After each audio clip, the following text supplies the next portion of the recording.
Les podcasts de Nouvelle Acropole France. Lecture symbolique et philosophique des mythes. Le voyage initiatique d'Ulysse. Une série en 14 épisodes hebdomadaires. Épisode 5. L'île d'Éole.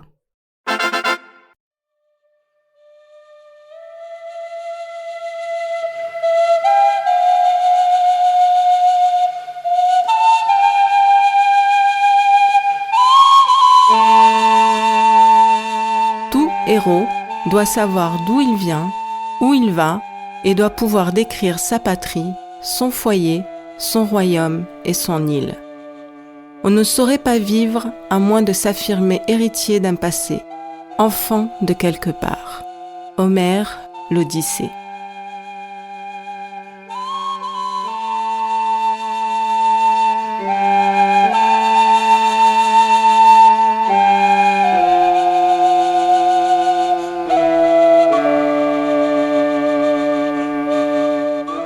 Ulysse reprend la mer et s'éloigne à la hâte de l'île des Cyclopes, sous les jets imprécis de rochers et les insultes de Polyphème, le fils de Poséidon, désormais aveugle.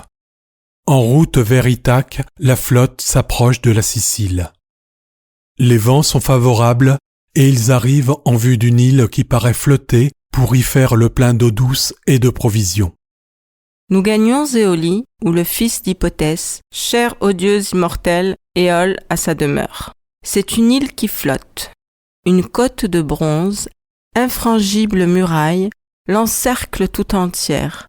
Une roche polie en pointe vers le ciel. Ulysse et ses marins sont accueillis avec bienveillance et générosité dans le palais où vit Éole, sa femme et leurs 12 enfants, 6 filles et 6 garçons. C'est un endroit magnifique, au lit moelleux, au doux parfum et au son harmonieux. Un mois durant, Ulysse et ses marins festoient, partagent avec Éole toutes leurs aventures et vivent avec bonheur l'hospitalité qui leur est offerte. Mais Ulysse souhaite rentrer chez lui et en fait part à Éole. Qu'en voulant repartir à mon tour, je le prie de me remettre en route, il a même l'obligeance à me rapatrier. Il écorche un taureau de 9 ans. Dans la peau, il coud tous les airs des vents impétueux, car le fils de Cronos l'en a fait régisseur. À son plaisir, il les excite ou il les apaise. Il me donne ce sac dont la tresse d'argent luisante ne laissait passer aucune brise.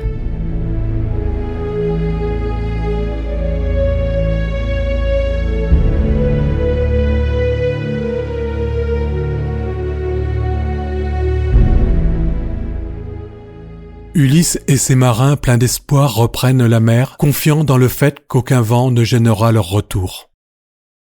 Ils naviguent 9 jours et 9 nuits, et enfin, le 10e jour, la terre d'Ithaque est en vue. Ses habitants, ayant aperçu et reconnu les vaisseaux, ils allument des feux sur le rivage pour les guider et les accueillir.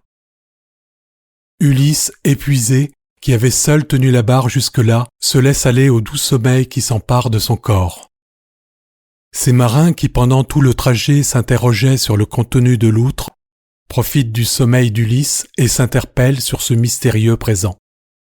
Depuis qu'ils ont quitté Troie, au gré des épreuves affrontées, des frères perdus, la confiance en leur chef s'est peu à peu érodée. Le doute les étreint, ils jalousent sa gloire. Misère, en voilà un que toujours et partout on aime et l'on respecte en quelque ville et terre qu'il puisse bien aller. Il ramenait de Troie sa belle charge de butin précieux, alors que nous, au bout de ce même voyage, n'avions pour revenir au logis que main vide. Et voyez ce qu'il vient de recevoir encore, pour avoir su gagner le cœur de cette Éole. Allons, vite il faut voir ce que sont ces cadeaux, combien d'or et d'argent est caché dans cette outre.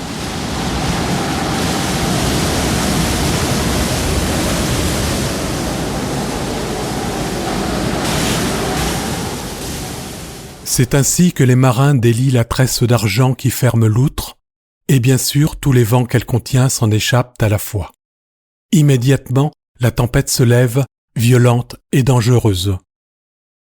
Secoués par la mer déchaînée, Ulysse se réveille et constate avec effroi que sa chère île d'Ithaque s'éloigne puis disparaît derrière les hautes vagues. Ulysse est désemparé, il ne sait plus quoi faire.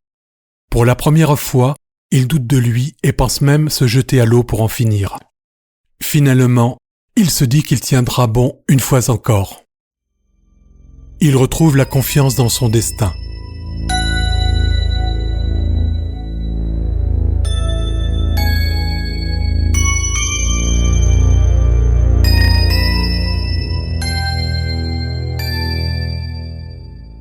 Alors que ces marins se lamentent, les vents impétueux éloignent la flotte d'Ithaque et la rapprochent à nouveau de l'île d'Éole. Accostant de nouveau sur l'île des vents, épuisés, ils rejoignent le palais. Éole est surpris de ce retour, lui qui avait préparé leur départ avec soin. Ulysse évoque la perfidie de ses marins et son sommeil malheureux, mais Éole est furieux. « Décampe de mon île, ô le rebut des êtres, car je n'ai plus le droit de t'accorder mes soins, ni de reconduire un homme que les dieux ont en haine. Décampe, tu reviens sous le courroux des dieux. » Il me dit et me renvoie, malgré mes lourds sanglots. Nous reprenons la mer, l'âme navrée. Mes gens n'avaient plus le courage à peiner sur la rame. Après notre folie, où retrouver un guide ?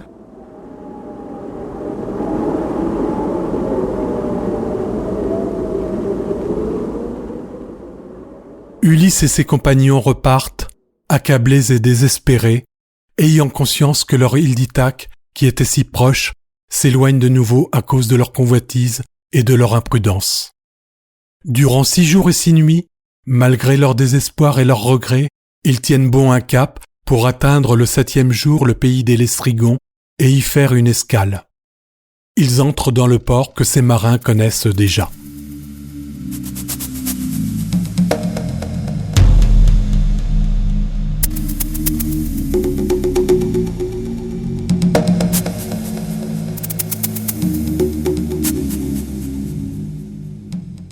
L'île d'Éole, domaine du régisseur des vents, serait l'une des 17 îles volcaniques éoliennes situées entre 30 et 50 km au nord de la Sicile. L'île Stromboli, avec son volcan de presque 1000 mètres de haut, peut correspondre à la description d'Homère. Il parle en effet d'île flottante, allusion à la pierre ponce, plus légère que l'eau qui provient des volcans.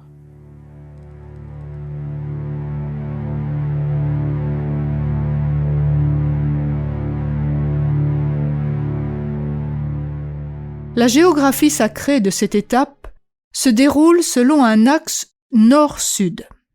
Ulysse vient du nord, de l'île du Cyclope, et sa caverne qui indique le monde des origines. Le sud symbolise l'accomplissement et la concrétisation.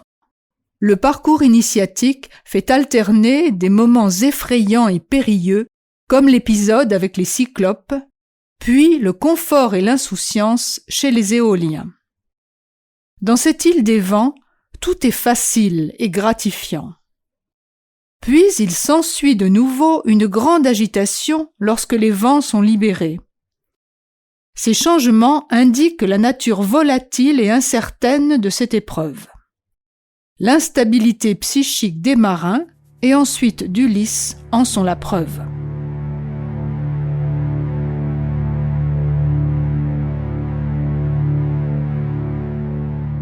Ulysse passe symboliquement de l'élémentaire avec la caverne du Cyclope à l'élément air, qui correspond au plan émotionnel. La nature dilatable et compressible de l'air est comparable aux alternances entre euphorie et dépression qui caractérisent le manque de contrôle de la psyché. L'outre dans laquelle sont emprisonnés les vents indique la contention des émotions et le contrôle exercé sur l'agitation psychique par la volonté.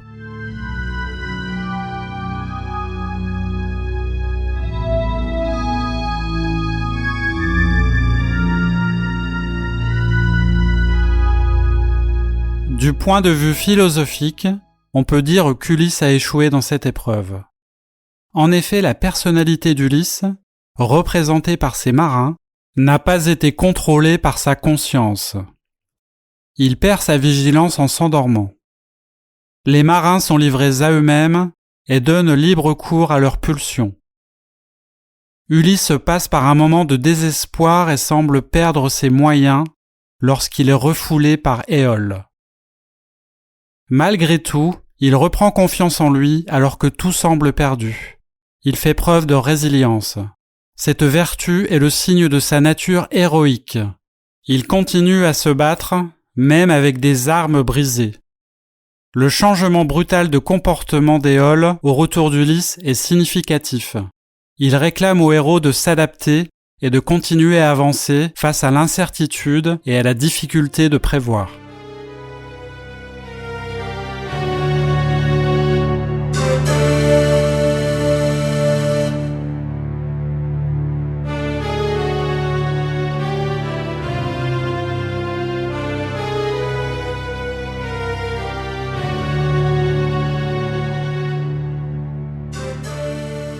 Chez les Lestrygons, dans le prochain épisode, Ulysse est de nouveau confronté à des géants. Ils sont anthropophages comme les Cyclopes, mais cette fois, ils sont organisés en société et obéissent à un roi.